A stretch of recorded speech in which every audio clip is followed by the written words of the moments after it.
বন্ধুরা, এই পৃথিবী রহস্যে ভরে রয়েছে, বিশেষ করে জঙ্গলে, যেখানে মানুষের বসবাস অনেক কম। এই জঙ্গলে এমন অনেক পশু পাখি রয়েছে যারা এতটা ব্যতিক্রমী এবং বিস্ময়কর যে তাদেরকে দেখলে মনে হয় যেন তারা অন্য কোনো গ্রহ থেকে এসেছে, বা নিশ্চয় তারা কাল্পনিক সিনেমার দৃশ্য অথবা কোনো ফেরি টেলের কাল্পনিক কাহিনী, যাদের বাস্তবের সাথে দূর দূরান্তেও কোনো সম্পর্ক নেই।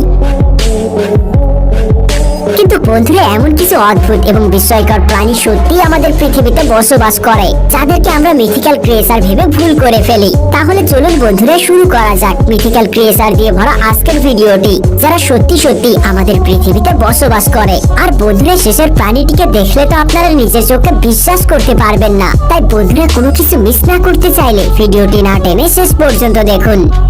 নাম্বার 7, স্টারনোসমল। বন্ধুরা, এবার এই প্রাণীটির উপর নজর দিন।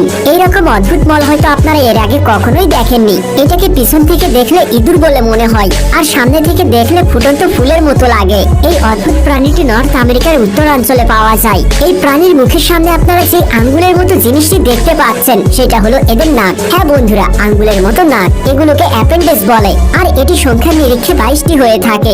এটার বিশেষত্ব হলো এটা প্রচন্ড সেনসিটিভ হয়, অর্থাৎ এর সাহায্যে এই প্রাণীটি তাদের আশেপাশে সংঘটিত সকল জিনিসকে পর্যবেক্ষণ করে নেয়। এদের এই দক্ষতা এদেরকে শিকার করতে অনেক সাহায্য করে। এরা তাদের শিকারকে সেকেন্ডের 1/4 সময়ের মধ্যেই ধরে নেয় এবং খুব দ্রুত খেয়ে ফেলে, অর্থাৎ শিকার কিছু বুঝে ওঠার আগেই তাদের জীবন শেষ হয়ে যায়। এই মলের এই বিশেষত্বটাই এদেরকে বিশ্বের সবথেকে ভয়ানক শিকারীদের মধ্যে অন্যতম করে তুলেছে।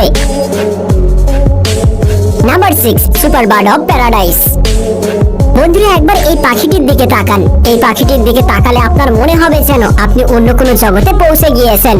এই পাখিটি অনেক ছোট হয়, মাত্র 26 সেন্টিমিটার লম্বা, কিন্তু সৌন্দর্যের দিক থেকে এই পাখিটি সব রেকর্ড ভেঙে ফেলেছে। এই পাখিটি সাধারণ বার্ড অফ প্যারাডাইসের তুলনায় অনেকটাই আলাদা। এদেরকে নিউ গিনিতে দেখা যায়। এই প্রজাতির পুরুষ এবং মহিলার মধ্যে অনেক পার্থক্য থাকে। পুরুষ পাখিদের উপর সুন্দর কালো রঙের পশম থাকে এবং মাথায় সুন্দর মুকুটও থাকে। এছাড়াও এদের বুকের সামনে যে নীল এবং সবুজ রঙের কভার থাকে, সেটা এদেরকে অন্যরকম রূপে সাজিয়ে তোলে। মোলায়েম কালো পশম দ্বারা সজ্জিত এই ডিজাইন, যেটা এদের পিঠকে কভার করে, যখন এরা এটা পিছনের দিকে মেলে ধরে তখন এটা ঠিক ময়ূরের মতো ছড়িয়ে যায়। অন্যদিকে মহিলা পাখি লালচে ব্রাউন রঙের হয়। যখন এই পুরুষ পাখিটি তার মহিলা পার্টনারের সাথে মিলে ডান্স করে তখন সেই দৃশ্যটি দেখার মতো হয়। যখন পুরুষ পাখিটি তার পিছনের অংশ ছড়িয়ে এদিক সেদিক লাফায় তখন এদেরকে দেখতে খুবই অসাধারণ লাগে। দেখে মনে হয় যেন এরা জান্নাত থেকে এসেছে। Number 5, vampire deer. বন্ধুরা, আপনারা কি কখনো ভ্যাম্পায়ারের মতো হরিণ দেখেছেন? এই প্রাণীকে দেখলে আপনার সেই অদ্ভুত ইচ্ছেটাও পূরণ হয়ে যাবে। বন্ধুরা, আপনারা এই হরিণের যে দাঁত দুটি দেখছেন সেগুলো কিন্তু একেবারে আসল, এবং এই দাঁত দুটি হরিণের নিজস্ব দাঁত, অর্থাৎ এই দাঁত দুটি কেউ লাগিয়ে দেয়নি। এই দুটি দাঁতের কারণে এই হরিণটিকে প্রচন্ড ভয়ানক মনে হলেও এই দাঁত দুটি কিন্তু হরিণকে অদ্ভুত করে তোলে। এই ধরনের অদ্ভুত প্রাণীকে বিশ্বের একটি অদ্ভুত দেশেই দেখা যায়। হ্যাঁ, আপনি ঠিকই ধরেছেন, এটা চীনে দেখা যায়। যদিও এদের এই দাঁতগুলোর কোনো কাজ নেই, এগুলো শুধুমাত্র দেখানোর জন্যই, কারণ এই বেচারা হরিণগুলো তৃণভোজী হয় এবং এরা সাধারণত ফুল এবং পাতা খেয়ে বেঁচে থাকে, তাই শিকার করার তো কোনো প্রশ্নই আসে না। আর যেহেতু এই দাঁত দুটি মুখের বাহিরে থাকে তাই চিবানোর কাজেও আসে না, তাই এই দাঁত দুটি এই প্রাণীর কোনো কাজেই ব্যবহার হয় না। বন্ধুরা, আপনারা কি কোনো কাহিনীতে অথবা কোনো কাল্পনিক সিনেমায় এই ধরনের কোনো প্রাণী দেখেছেন? সেটা অবশ্যই কমেন্টে জানাবেন। নাম্বার 4, নরওয়েলস। আপনারা ইউনিকর্নের কথা তো নিশ্চয়ই শুনেছেন। এরা এমন একটি কাল্পনিক ঘোড়া যারা উড়তে পারে, আর এদের মাথায় একটি ধারালো শিং থাকে। যদিও এদেরকে কেবলমাত্র কাহিনী এবং গল্পেই দেখা যায়, তবে বাস্তবে এমন কোনো প্রাণী নেই। কিন্তু আমি যদি আপনাদেরকে বলি যে সমুদ্রের ভিতরে ইউনিকর্নের মতো একটি প্রাণী আছে, তাহলে কি আপনারা আমার কথায় বিশ্বাস করবেন? হ্যাঁ বন্ধুরা, এদের নাম নরওয়েলস। এই দেখুন, এই মাছটির মাথায় ঠিক ইউনিকর্নের মতো একটি শিং রয়েছে, এই জন্য এদেরকে পানির ইউনিকর্নও বলা হয়। এখানে প্রশ্ন হলো, সব মাছের থেকে আলাদা এই মাছটির মাথায় শিং কোথা থেকে আসলো? আসলে এটি শিং নয়, এটি হলো মাছের সামনের একটি দাঁত, যেটা বেড়ে যাওয়ার পরে এই দিকে চলে এসেছে। এটা দেখতে একেবারে শিংয়ের মতো। এই প্রাণী তার পার্টনারকে আকৃষ্ট করার জন্য এবং শিকার করার জন্য এই দাঁতটি ব্যবহার করে। কখনো কখনো পুরুষ নরওয়েলস মজার চলে এবং খেলার চলে এই শিংগুলোকে তলোয়ারের মতো ব্যবহার করতে এবং লড়াই করতেও দেখা যায়। সত্যি বাস্তবে এই প্রাণীটির অস্তিত্ব আমার কিন্তু ভীষণ শকিং লেগেছে। নাম্বার 3, স্কুইডস। বন্ধুরা, আপনারা হয়তো সিনেমায় দেখে থাকবেন যে পানিতে অনেক বিশাল এবং ভয়ানক প্রাণী বসবাস করে, যারা সমুদ্রে ভ্রমণকারীদেরকে নিজের শিকারে পরিণত করে, যাদের কয়েকশো দাঁত থাকে এবং অক্টোপাসের মতো হাজারটি বাহু থাকে। সেগুলো এতটাই বড় হয় যে সেগুলো বড় বড় জাহাজকেও সম্পূর্ণরূপে গিলে ফেলে। এদেরকে বিভিন্ন কাহিনীতে ক্রাকেন্স নাম দেওয়া হয়েছে। তবে যাই হোক, বাস্তবে কিন্তু এত ভয়ানক এবং বিশাল কোনো প্রাণীর অস্তিত্ব নেই। তবে হ্যাঁ, এদের মতো দেখতে একটি প্রাণীকে বিজ্ঞানীরা খুঁজে বের করেছেন।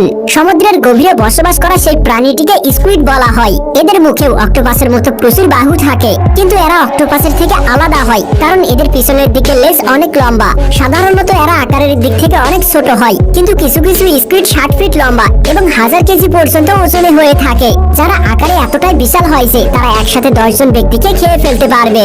যাই হোক, এরা সমুদ্রের অনেক গভীরে থাকে আর এরা মানুষের সামনে খুবই কম আসে, তাই এদেরকে মানুষের জন্য বিপজ্জনক বলা ঠিক হবে না।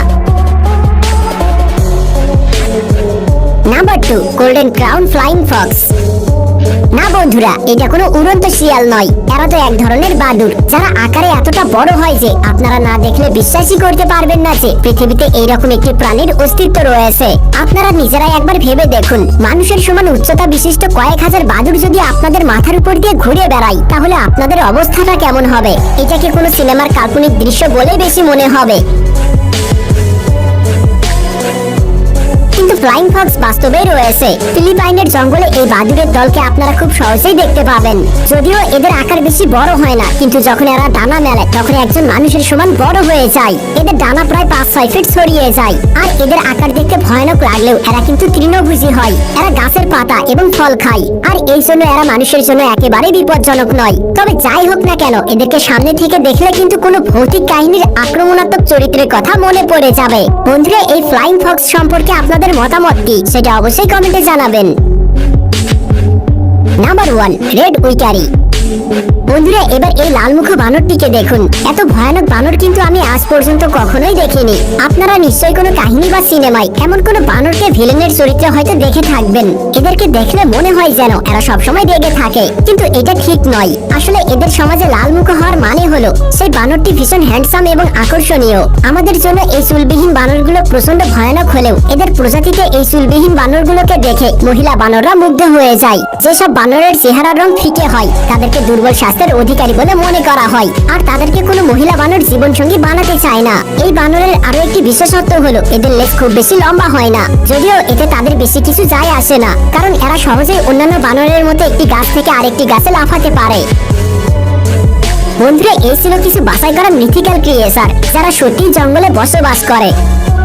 বন্ধুরা, এই ভিডিওতে কোন প্রাণীটিকে আপনার সব থেকে বেশি অদ্ভুত বলে মনে হয়েছে এবং এই ভিডিওর পরবর্তী পর্ব দেখতে চাইলে অবশ্যই আমাদেরকে কমেন্টে জানিয়ে দিবেন। আর ভিডিওটি ভালো লাগলে এবং এমন নতুন নতুন ভিডিও দেখতে চাইলে অবশ্যই এই ভিডিওতে একটি লাইক করে বন্ধুদের সাথে শেয়ার করবেন। কথা হবে অন্য এক ভিডিওতে। সেই পর্যন্ত ভালো থাকবেন। ধন্যবাদ।